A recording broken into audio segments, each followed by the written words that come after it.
Hey, this is Jason with RechargeRides.com, and today we're joined by Bryan Child, one of the co-founders of Utah-based Bakcou, one of today's premier manufacturers of electric hunting bikes. Bryan, welcome. Would you please introduce yourself and tell us a little bit about your background and also how you initially became interested in the world of electric bikes? Hey, I'm Bryan Child, one of the co-founders of Bakcou. I co-founded this company with my brother-in-law, Dave Andre. We are big outdoor enthusiasts and archers. We love the outdoors. Bakcou started because of that passion. We were on an archery elk hunt in 2016, and it seemed like every bull we bugled was always 2 ridges away. I came home from that hunt, and Dave was kind of looking for a way that we could move across the mountain quietly, but quickly and scent free, and while being minimally invasive and putting little stress on the environment. And came across electric bikes. The bikes at that time, primarily in Asia and Europe, were built for commuting and not really built for off-road and rugged terrain like the demands of hunting and backcountry access would require here in the US. So we took some of these early bikes that were meant more just for kind of city riding, and with the help of engineers, designed frames, motors, and components that would stand up to the rigors of backcountry hunting. And essentially, that's where Bakcou started. Thank you, Bryan. For the benefit of our listeners who aren't yet familiar with your e-bikes, can you share a bit about Bakcou, the brand, and also your current range of models? One of the Bakcou taglines is "built for hunters by hunters," and that truly is the case. We didn't build these bikes to sell them; we build them for ourselves, as mentioned. And so we started as a hunting e-bike company. We still have our roots buried deep in the hunting community, and just are grateful for all the relationships that we have in the hunting space. However, we do have a line of bikes that is now crossing over into the outdoor space. When you build an off-road, rugged, heavy-duty, durable type e-bike, then there's certainly some crossover and opportunity for it to be used in the outdoor space. We have bikes that are built for military, and we have bikes that are built for police and first responders, even some bikes that are utilized by hot shots that are fighting forest fires and able to use them to navigate and even to remove injured people on gurneys using the assistance of an electric bike. We have several different models from our mid-drive Mule and Storm. The Mule has been the number one selling fat tire electric hunting bike in the US for nearly 4 years now. Our Storm is patterned after the Mule and is our full suspension version of the Mule, both built around the ultra mid-drive motor with its heavy-duty metal gearing built for torque and climbing and off-road use. We have our Flatlander, which is built more for those that are hunting or traversing flatter terrain, rolling hills and things of that nature in the Midwest. And then we have our Kodiak, which is our all-wheel drive bike. It's a front and rear 500-watt motor that is an incredible bike, produces a lot of power and climbing and riding in sand and snow and mud and things of that nature. We have our line of scooters, our off-road heavy-duty scooters, patterned after our electric bikes in our Kodiak and our Timberwolf. And then we also have our sport trail bike that is built more for those riders that aren't necessarily hunters. Maybe they like to hunt and would like to use their bike from time to time for hunting purposes, but they're primarily sport trail riders, and that is our Scout, which also utilizes that powerful ultra mid-drive motor and allows them to go further with the extended distance lithium-ion batteries that are in all of our bikes. Bryan, what are your long-term goals for the brand? Long-term goals for Bakcou are to be a household name. We want to be recognized by those that love the outdoors. Bakcou comes from backcountry. And if you follow us on social, our Instagram page is the Bakcou Life. And we like to define Bakcou Life as that place that you go to get away from the cares and stresses of the world, whether that's on the beach, whether that's in the backcountry, whether that's in the city. We want to design a bike that is dependable and is comfortable, is in a price range that people can afford, but still comes with those high-end components and allows it to be that tool that they purchased it for. Thanks, Bryan. What can you tell us about what's coming in the near term for Bakcou in terms of new models, improvements being made to existing bikes, etc.? The focus at Bakcou has and will continue to be leading the industry in design and innovation. As I mentioned before, we built these bikes for us, and so we build them to be dependable. We build them around the very best motors, the very best batteries, and the best component groups that will stand up to the rigors and the stresses that are placed on them. So our focus in the future will be to continue to improve on that, to continue to find the most innovative designs and frames that are lightweight, batteries that will carry you further. I tell people all the time that your battery is your gas tank. The bigger your battery, the further you're going to be able to go. And in addition to that, there's a difference in battery cells. So you can go to the grocery store and you can buy a $3 9-volt battery. You can go to the grocery store and buy a $12 9-volt battery. We build our bikes around that $12 battery. We want the batteries that are going to hold a charge for an extended period of time and give you more distance per charge. Likewise, we are continually looking for the component groups in improving componentry and frame design that will allow our customers, our tribe members, to be able to push the limits in whatever arena or area that they're looking to. Hey, Bryan, if you and Dave had an opportunity to start Bakcou from the ground up all over again, what would you guys do differently? So one of the questions that we've been asked is, if you had a chance to start your company over again, what would you do differently? And I can honestly say nothing. We have focused right from the get-go on producing a product that we can be proud of. In addition to that, relationships are extremely important to us. Relationships with our consumers, relationships with our dealers, with other industry professionals, and with affiliates. We focus on relationships and producing a product that we can be proud of, that our customers can be proud of, and that those that affiliate with us will find sheds positive light on them and their company, and will benefit everybody moving forward. Bryan, how important have good employees been to the success of Bakcou up to this point? So Bakcou is currently headquartered in northern Utah, just in the Ogden area. For those of you that are familiar with Utah, we have grown significantly over the last couple of years. If you were to stop and visit us about 2.5 years ago, you'd have found us in just over 2,000 square feet. Within 6 months, we had outgrown that space and moved into a 5,500 square foot space. And within 6 months had outgrown that and have moved into our new headquarters, where we've been for about 1.5 years now, which is approaching 30,000 square feet. We also have an additional space right down the street that is an additional 8,000 square feet, where we house a lot of our accessories. Our employees are what separates Bakcou from other companies. We have phenomenal people that work for us, from our marketing team to our sales team to our folks in shipping and receiving.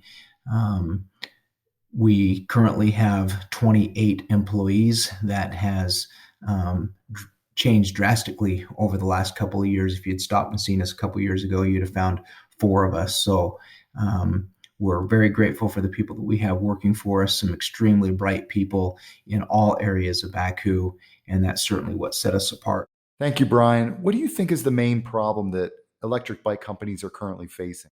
So the problems that many e-bike companies are currently facing has changed significantly from what e-bike companies were facing about a year ago, 18 months ago. Of course, we went through the COVID years, and there were some significant delays in shipping. The supply chain was severely bogged down. Port congestion was intense, and we were placing orders for component groups such as SRAM and Shimano and some of those common brands that were requiring an 18-month lead time. So that puts drastic stresses on a company when you're having to place an order and you won't see those products for 18 months. A lot of the supply chain issues have gradually resolved, and now we're seeing product moving much quicker. When we started our company in 2017, we could order a container of bikes, and from the time of order to the time it was sitting in our warehouse was about 4 months. As I mentioned, it was 18 plus months about a year ago, and now we're seeing somewhere right around the 6-month mark. So things have definitely improved. With regards to things that e-bike companies, problems that they might be facing at this time, I think it's just more of education of consumers and helping them realize all of the vast areas that e-bikes can be utilized in getting out and exploring, and also just in being more environmentally friendly and accomplishing things that we're already doing, from commuting to delivery to enjoying the outdoors. What are some of the biggest challenges that personal EV companies are dealing with right now when it comes to design and engineering? E-bikes are successful and are so prevalent nowadays because of lithium ion batteries. Lithium ion has changed everything for electric vehicles and certainly for electric bikes. So, in looking forward, one of the challenges is going to be in continuing to develop lithium ion and making cells smaller so that they can continue to fit on a bike. Right now, if you were to get an 11 amp hour battery, say, and compare it to a 25 amp hour battery, there's just a difference in the size of the case of the battery. So you can only get to carry a battery that's a certain size on a frame, and at some point we're going to have to find ways that we can pack a more condensed charge in a smaller package, which will allow us to continue to go further on an electric bike and in an electric vehicle in general. Thanks, Bryan. In your experience, what would you say is the most challenging aspect of marketing your product range? There's many aspects when you're talking about marketing for electric bikes, and for us, the best type of marketing is just word of mouth. We, as I've mentioned earlier, we put a lot of focus on taking care of our customers. We're not happy if they're not happy. We know a happy customer is going to tell all of their friends and family about this incredible product that they have and how it's changed their lives. And so we start there. We certainly have a lot of industry professionals that use our product, and as they use them, they're talking to their colleagues and to their family and friends. And so that really is kind of the focus of our marketing. We play in the same game that many other companies do with social media and print as well as TV, but our focus truly is on building a product and taking care of people, and that will sell itself. What are some of the biggest opportunities that e-bike companies are presented with today? One of the greatest things about being associated with an electric vehicle or an electric bike company is just the feel good feeling that you get in knowing that you're doing something good for the environment, in reducing pollution, in reducing contaminants that are in the air, just makes the air that we're breathing better, makes our environment safer, and then just to put a smile on people's faces by allowing them to get out and enjoy this beautiful world that we all live in. Bryan, as far as misconceptions go, what are some of the most common ones that you hear about electric bikes? Just like all automobiles are created differently, so are electric bikes.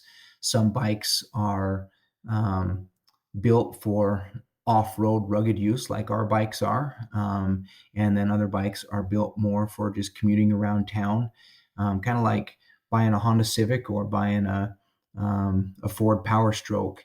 You're not going to buy a Ford Power Stroke to get your groceries in and to run the kids back and forth to school, and you're not going to buy a Honda Civic to take into the mountains and get into the backcountry. Electric bikes are the same way, and so regulations, in our opinion, should be similar. They certainly need to be regulated. You don't want to have electric bikes that are creating a tremendous amount of torque and power that are actually going to be detrimental to our trails and off-road use. And therefore, we're big advocates of a classification system. And one of the most recognizable classification systems out there is Class 1, Class 2, and Class 3 e-bikes. A Class 1 e-bike is typically considered no different than a regular pedal bicycle. And to be a Class 1 e-bike, you have to have a motor that is 750 watts or less, is pedal assist only. In other words, it does not have a throttle, and the motor will not assist you beyond 20 miles per hour. A Class 2 e-bike is the same as a Class 1, but can have a throttle, still has pedal assist, does not assist you beyond 20 miles per hour, and is a 750 watt motor. And then a Class 3 e-bike is similar to a Class 1, with the exception of the motor can assist you up to 28 miles per hour. And so we're big fans of this. We want to protect the environment. We're big advocates of nature and wanting to take care of our trail systems. And so we support classification systems. Bryan, what do you and Dave feel is the biggest advantage to owning and riding an electric bike? One of the biggest advantages to owning or riding an electric bike is pretty obvious. Just being able to get into get outdoors and be able to enjoy everything around us. But a study was done here in Utah a couple of years ago by a local university, Brigham Young University, and they did a study on. They took a group of cyclists and compared it to a group of e-cyclists, and it was a double-blind study. Went several months, and essentially what they found at the end of the study was that the e-cyclists actually came away with a higher level of fitness. And they determined that that was because the e-cyclists stayed on their bikes for a longer period of time and therefore continued to burn calories. They also didn't avoid the hilly or more strenuous terrain. And as most of you know, they're familiar with electric bikes, you can set the level of assistance to a level 1 through level 9. Most of our bikes are level 1 through 5. So on a level 1, you're getting very little assistance, whereas level 5, you're getting a lot of assistance. And so for those that are riding in an area where there's lots of hills, then if needed, they can turn it up and get a little more assistance. And if they want to get a little better workout, they can just leave it in a lower level of assistance.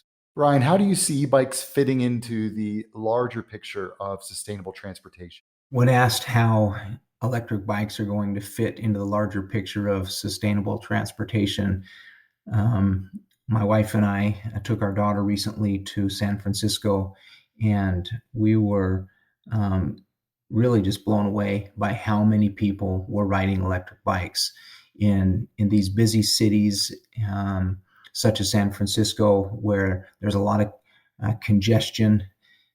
We saw many people riding electric bikes to and from work, and then also for pleasure. But we also saw many utilizing them for work in delivery, whether it was delivering food or whether it was just in delivering commodities back and forth throughout the city. And I think that we're going to see that do nothing but improve and continue to grow throughout the United States in the years to come. What would you say is the number one thing that gets consumers to purchase an electric bike? I'd say the number one thing that gets consumers to purchase an electric bike, as much as they can be used as a tool for work and in commuting, the number one thing that, and probably that we see at Bakcou because of the type of company we have, is just because they want to find adventure. They want a new leash on life to be able to get out and do something that they maybe haven't done before, or maybe age or physical limitations prohibit them from doing now, as well as those that just love to get into the backcountry. And as I mentioned before, that backcountry is different for all of us. Sometimes that's riding through the city. Sometimes it's on a beach. Sometimes it's in the deep, dark backcountry. But I find that people, and we find at Bakcou, that people buy electric bikes because they're looking for adventure. Thanks, Bryan. Our time's almost up, but I wanted to ask you one last question. What do you think will be the biggest selling point of e-bikes over, say, the next 5 to 10 years? I think the biggest selling point of electric bikes over the next 5 to 10 years is going to be the same then as it is now. There's two things when you're looking at an electric bike that make it an electric bike, and that's a motor and a battery. And so I think as motors become even more durable and dependable, and as lithium ion batteries continue to evolve and allow people to go further, I think that we're going to find that more and more people are going to turn to electric bikes. Well, Bryan, we really appreciate you coming on and for taking the time to share more about Bakcou and also your thoughts on the e-bike industry in general. For those who would like to learn more about Bakcou's electric hunting bike range, we've included a link in the description below, along with an exclusive coupon code that'll save you 5% on any Bakcou e-bike. Bryan, thanks again for coming on. And until next time, happy riding, everyone.